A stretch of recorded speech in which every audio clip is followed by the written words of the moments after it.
안녕하십니까. 오늘은 12월 14일 금요일입니다.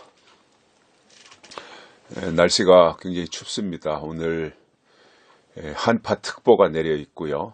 매서운 추위가 있습니다. 건강하시고 또 이 추위를 잘 이겨내야 되는데 사실은 이제 추위가 시작되는 거죠. 앞으로 이제 한 2월 한 중순까지, 그러니까 한 2달 정도는 또 추울 텐데 추위를 이겨낼 수 있도록 잘 준비를 하셔야 될 것 같습니다. 오늘 말씀은 마태복음 24장 45절에서 47절입니다. 충성되고 지혜 있는 종이 되어 주인에게 그 집 사람들을 맡아 때를 따라 양식을 나눠줄 자가 누구뇨? 주인이 올 때에 그 종에 이렇게 하는 것을 보면 그 종이 복이 있으리로다.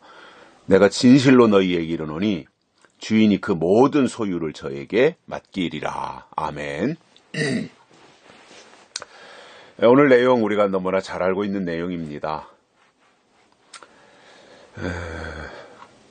그렇기 때문에 또 소홀할 수도 있고요. 그냥 지나쳐 버릴 수 있습니다. 그런데 우리가 늘 먹는 밥이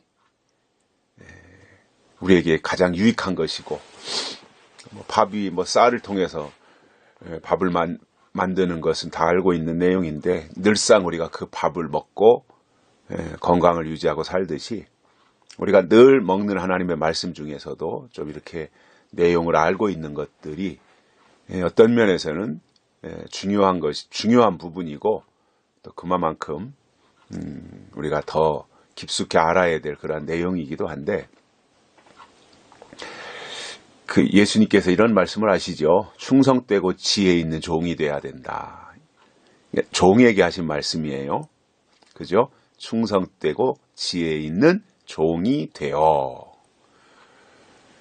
종에게 주신 말씀이에요. 그러니까 종에게 필요한 게 뭐예요? 충성과 지혜예요. 충성은 뭐예요? 말씀을 이루어 드리는 것이 충성이에요. 지혜는 뭐예요? 하나님이 지혜예요. 그래서 이 충성과 지혜가 있는 종이 돼야 된다. 그래서 하나님의 종은 내가 목사니까 하나님의 종이다. 이거는 옛날 말이고, 물론 맞는 말이지만, 지금은 뭐예요? 하나님의 말씀을 이루어드리고 지혜의 영이 하나님의 영으로 우리 가운데 임해서 그것을 통해서 하나님 나라를 이루어드리려고 하는 사람들이 하나님의 종인 거지요. 하나님의 일을 해드리는 자가 하나님의 종이지 않겠습니까? 종이 별건가요? 주인에게 소속이 되어서 주인의 일을 하면 그게 종이잖아요. 그 종은 어떤 지위가 없는 거예요. 종은 주인의 명령대로 하는 거예요. 오늘은 논에 가서 일해라 그러면 논에 가서 일하고, 오늘 밭에 가서 일하면 밭에 가서 일하고, 오늘은 마당 좀 쓸어라 그러면 마당 쓰는 거고, 주인이 하라는 대로 하는 게 종이잖아요. 근데 오늘날 교회가 주의 종이다라고 하면서 굉장히 신분 상승이 되어가지고 높은 위치에서 왕이 되어 있는 이 상태는 지극히 잘못된 거예요. 종이라면서요. 종이라면 종으로서 살아야지요. 나를 지시하는 주인이 계시다. 나는 주인의 명령대로 하는 사람이다. 주인이 동쪽으로 가라면 동쪽으로 가고, 서쪽으로 가면 서쪽으로 가고, 돼지 밥 주라고 그러면 돼지 밥 주고, 소 염을 썰으라고 하면 염을 썰어야 되고, 이게 종이에요. 종에게 무슨 영광이 있어요? 종에게 무슨 특별한 지위가 있습니까? 종은 그냥 종이지요. 주의 종도 마찬가지잖아요. 주의 종이라면 주인에게 속해서, 주인이신 하나님에게 소속이 되어서 하나님이 시키는 일을 하는 게 주의 종이잖아요. 그런데 말로는 내가 주의 종이라고 하면서 왕처럼, 주인처럼 이렇게 행세하는 사람들이 얼마나 많아요. 잘못된 거예요. 물론 그 주의 종을 통해서 신앙생활하는 입장에서는 하나님의 말씀을 지도해 주니까 신자의 입장에서는 주의 종이라고 하면서 어느 정도 이렇게 소중히 여길 수 있어요. 그건 당연한 거예요.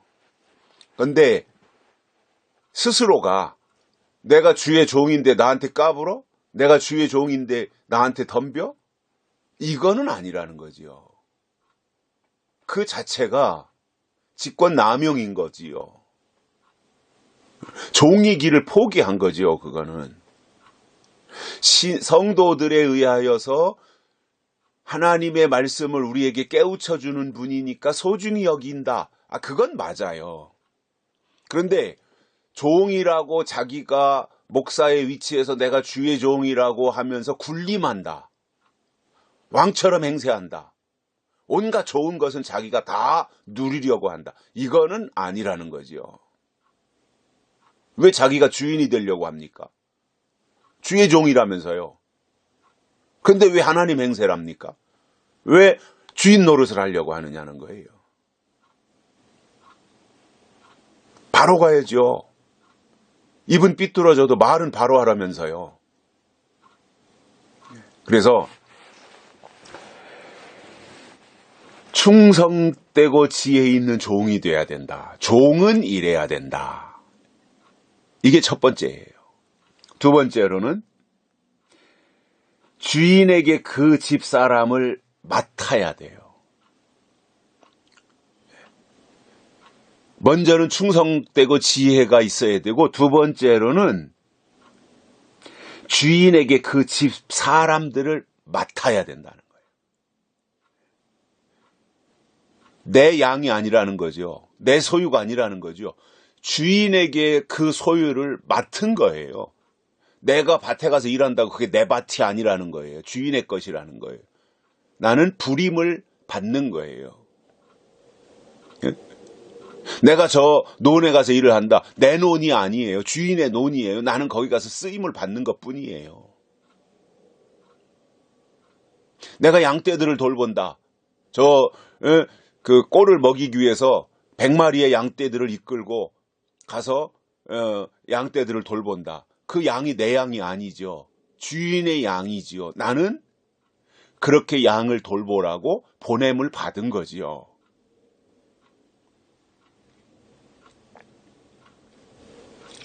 그래서 주인에게 그 집 사람을 맡은 거예요. 내게 아니라는 거예요. 주님 거라는 거예요. 주인이 따로 있다는 거예요. 나는 거기에서 쓰임을 당한다라는 겁니다. 이 의식을 잃어버리면 안 돼요. 세 번째로는 때를 따라 양식을 나눠줄 자가 누구뇨? 이렇게 말하고 있습니다. 그 때에 맞는 양식을 나눠줘야 된다라는 거예요. 종은, 하나님의 종은 그 집 사람들을 맡아서 때를 따라 양식을 제공해 줘야 된다 이겁니다. 어렸을 때 먹는 양식과 커서 먹는 양식은 분명히 달라요. 어렸을 때는 우유를 먹어요. 갓 태어나서부터. 그러다가 크면 밥을 먹어요. 고기도 먹고, 나물도 먹고, 시래기도 먹고. 근데 그때 맞는 것을 먹어야 된다는 거예요. 그러면 우리가 일반적으로 시대를 3시대로 나누잖아요.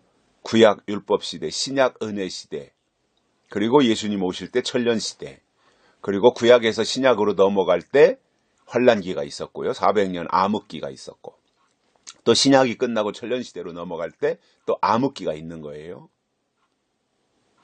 그걸 환난이라 그래요. 영적 암흑기. 그러면 구약에서 주신 율법은 그때에 먹는 양식이에요. 그때 사람들이. 신약에 와서 예수님이 주신 은혜, 복음이죠. 복음. 십자가의 복음, 구원의 복음, 성령의 복음. 이것은 그때 당시에 교회에 주신 양식이에요. 그러니까 그때를 그 시대를 살면 그 시대에 주신 양식을 먹으면 돼요. 구약에서는 율법 양식 먹으면 돼요. 그게 다예요. 신약에 와서는 예수님 오시고 나서는 은혜, 복음 이거 양식 먹으면 돼요. 그게 다예요. 그러다가 예수님이 다시 오실 때가 되어서 은혜 시대 끝나고 다시 오시는 예수님에 대한 말씀이 계시록이 열려서 인봉한 것이 떼가지고 열려서 증거되기 시작하면 그때부터는 그 양식을 먹어야 그때에 주신 양식을 먹는 거예요. 그런데 그때에 주신 양식을 안 먹고 시대는 바뀌었는데 옛날 양식을 먹으면 그게 불법인 거예요. 예수님 오셔서 시대가 바뀌었고 복음을 주시는데 율법을 먹겠다고 하니 바리새인들이 불법을 행한 자들아 그러시는 거예요. 마찬가지예요. 은혜 시대 끝나고 이제 예수님 다시 오실 때가 가까워지면서 그때 주시는 계시록의 복음을 영원한 복음으로 양식으로 우리에게 주실 때 그것을 먹어야 되는데 그것을 안 먹고 여전히 은혜 시대의 양식을 먹겠다. 은혜 시대의 십자가의 복음만 먹겠다. 계시의 복음을 안 먹겠다. 그러면 불법인 거예요. 그게 바리새인인 거예요.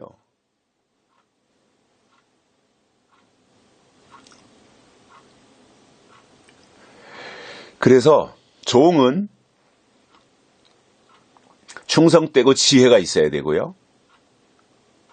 그 집 사람들을 맡아야 되고요.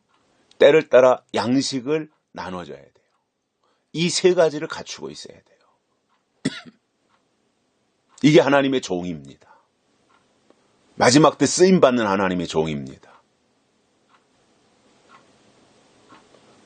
그리고 서두에서도 말씀드렸지만 내가 주의 종인데 어딜 나한테 덤비냐 이건 교권입니다. 그 구약적 사고예요. 신약적 사고는 그게 아닙니다. 섬김입니다. 섬김. 그리고 신앙의 성숙이라고 하는 거 있죠. 성숙한 신앙. 그 신앙의 성숙도가 어떻게 나타나겠습니까? 신앙의 성숙도를 무엇으로 증명하겠습니까? 뭔가 이렇게 그 증명할 수 있는 게 있어야 되잖아요. 리트머스 시험지를 가지고 증명을 하는 것처럼 뭔가 증명을 해야 되잖아요. 내가 하나님을 믿습니다 했으면 그 신앙이 정말 하나님 중심 신앙인지 자기 중심의 신앙인지 뭔가 입증을 해야 되잖아요. 그 입증을 하려니 그 입증에 필요한 것들이 있어야 되는데 결국 예수님이 오실 때 예수님을 맞이하는 것은 성숙한 자가 맞이하는 거예요. 그러면 성숙이라고 하는 것을 어떻게 입증할 거냐는 거예요. 나 계시록 많이 알아. 나 많이 들었어. 계시록 많이 읽었어. 그게 입증이 아니라 성숙했다고 하는 것을 증명하는 것은 섬김으로 나타나는 거예요. 섬김. 그래서 섬김은 누가 하느냐? 성숙한 자가 하는 겁니다. 예수님께서도 말씀하시기를 인자에 온 것은 섬김을 받으려 함이 아니라 오히려 섬기려 하고 자기 목숨을 많은 사람들의 대속물로 주려 함이니라. 예수님은 섬기러 오셨다는 거예요. 결국 오늘 이 시대에 우리의 신앙이 어떻게 나타나야 돼요? 섬김으로 나타나는 거예요. 이게 성숙한 거예요.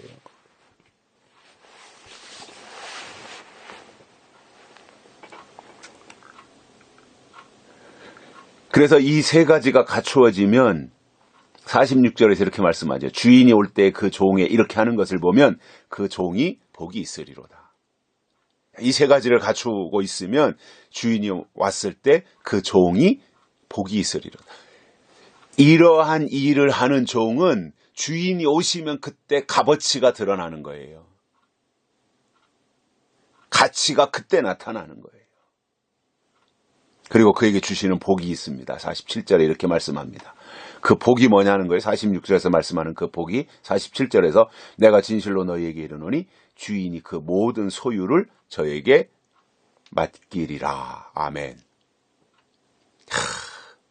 엄청나게 큰 말씀입니다. 이거. 저는요, 요한계시록을 읽고 깨달을수록 그 속에 담겨진 하나님이 주시겠다고, 마지막 택한 자들에게 하나님이 주시겠다고 약속한 것들이 얼마나 어마어마한 것인가를 새삼 느껴요.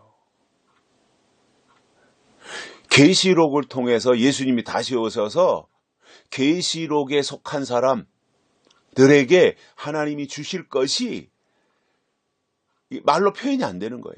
너무너무 커서. 원래 너무 큰 것은 설명을 못 하잖아요. 부모의 사랑, 설명을 어떻게 하겠어요? 하나님의 사랑, 어떻게 설명을 하겠어요? 너무 커서.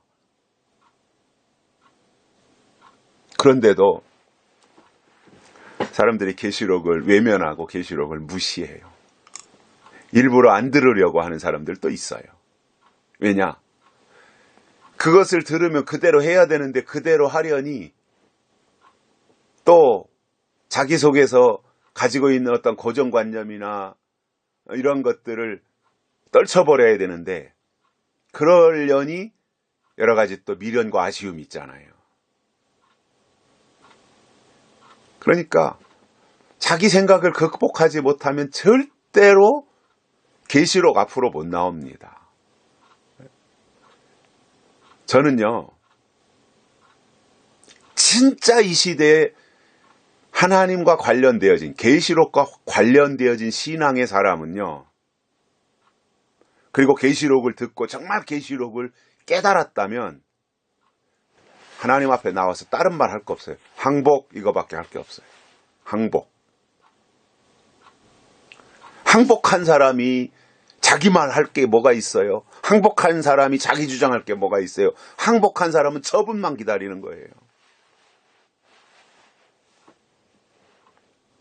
우리는 하나님 앞에 계시록을 깨달은 자라면 하나님 앞에서 항복할 것밖에 없어요.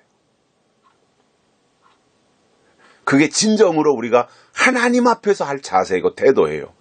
그리고 사람들을 향해서는 섬김으로 나타나는 거예요. 항복한 자, 하나님께 항복한 자는 사람들을 향해서는 섬기는 거예요. 주장하지 않아요. 섬기는 거예요. 그래서 목사는 목사의 자리에서 섬김이 있어야 되고요. 장로는 장로의 자리에서 섬김이 있어야 돼요. 아, 내가 장로인데, 내가 목사인데, 내가 몇 년 믿었는데, 이거는 다 부질없는 겁니다. 하나님 앞에서 그게 무슨 의미가 있어요? 내 키가 185cm인데, 너 키는 140밖에 안 되냐? 이게 하나님 보실 때 무슨 의미가 있어요? 그런 것을 기준으로 삼지 않으시는데 하나님은 중심을 보신다 그랬는데. 그러니까 하나님이 요구하시는 것이 우리에게 있어야 되는 거예요. 이게 믿음이에요. 하나님이 찾으시는 것이 우리에게 있어야 되잖아요. 하나님이 원하시는 것이 우리에게 있어야 되잖아요. 그거를 갖자는 거예요. 저는 다른 거 없어요. 제가 계시록을 증거하면서도 말씀드리는 것은 하나님의 마음을 갖자 이겁니다. 하나님의 마음을 가지려니 하나님의 뜻이 뭔지 알아야 되잖아요. 하나님의 뜻이 뭔지 알려니 요한계시록 속으로 가야 되잖아요. 근데 요한계시록은 요한계시록 혼자 완전한 것이 아니라 요한계시록을 온전하게 이해하려니 성경 66권 속으로 들어가야 되는 거예요. 그래서 성경 66권 전체 포괄적으로 접근해서 그 66권의 생각 속에 하나님의 뜻이 출애굽기에 나타났던 하나님의 뜻이 계시록에서는 이렇게 나타나는구나. 레위기에서 나타났던 하나님의 뜻이 계시록에서는 이렇게 나타나는구나. 말라기에서 나타났던 하나님의 뜻이 계시록에서는 이렇게 나타나는구나. 신약에 와서 사도행전에서 나타났던 하나님의 뜻이 계시록에서는 이렇게 나타나는구나. 이렇게 해서 계시록 66권이 다 연결되어져서 그 중에 요한계시록이 중심축이 되고 기둥이 되자고 하는 거고요. 그래서 계시록이 아니고는 이 시대를 이겨낼 수 있는 방법이 없습니다. 계시록이 아니고는 이 세상을 이겨낼 방법이 없습니다. 계시록이 아니고는 마지막 미혹, 거짓 선지자 절대 못 이깁니다. 그리고 이기지 못하는 자에게 하나님이 그 모든 소유를 맡기겠어요? 하나님의 모든 소유라 그랬잖아요. 모든 소유. 그러니까 하나님의 모든 소유가 뭐예요? 하나님이 창조하신 모든 것이잖아요. 그럼 이 우주 만물 하나님이 다 창조하셨잖아요. 그러니까 이 우주를 다 맡겨주시겠다 이거예요. 대한민국 쬐깐한 이 나라 대통령 이 정도 맡기는 게 아니라 이 아시아를 맡기는 게 아니라 유럽을 맡기는 게 아니라 지구촌을 맡기는 게 아니라 이 우주가 다 하나님의 창조물이잖아요. 하나님이 창조하신 우주잖아요. 이 모든 것을 그에게 맡겨주신다는 거예요. 그가 누구예요? 충성되고 지혜 있는 종이 되어서 때를 따라 그 종들에게 양식을 나누어 줄 수 있는 주인의 그 집 사람들에게 때에 맞는 양식을 그때그때 맞게 젖 먹을 땐 젖 주고 이유식 먹을 땐 이유식 주고 밥 먹을 땐 밥 주고 고기 먹을 땐 고기 줄 수 있고 그래서 그때그때 그것을 먹고 소화시킬 수 있는 사람들에게 그것을 줘야 되는데 아니 나이는 20살 되고 25살 되고 이제 한참 고기도 씹어먹고 시래기도 씹어먹고 겉더니 소화시켜야 될 사람이 맨날 나는 우유나 달라 그러고 요플레나 달라 그러고 다른 건 먹으려고도 안 하고 맨날 우유꼭지나 물고 있고 요플레나 먹으려고 하고 있다 그러면 무슨 일을 하겠습니까? 그 사람이 나이만 25살 먹었지. 먹는 게 이 일이잖아요. 결국 그가 먹은 것이 그의 일로 나타나는 거잖아요. 그래서 그때 주시는 양식을 먹어야 됩니다. 그래야 하나님의 일을 이루어 드릴 수 있다라고 하는 이 사실을 우리가 기억하고 오늘 하루도 하나님의 뜻을 묵상하면서 충성되고 지혜 있는 종이 되어 주인에게 그 집사람을 맡아서 때를 따라 양식을 나누어 주는 이 시대에 하나님이 찾으시는 하나님이 필요로 하시는 종들이 되시기를 바랍니다. 감사합니다.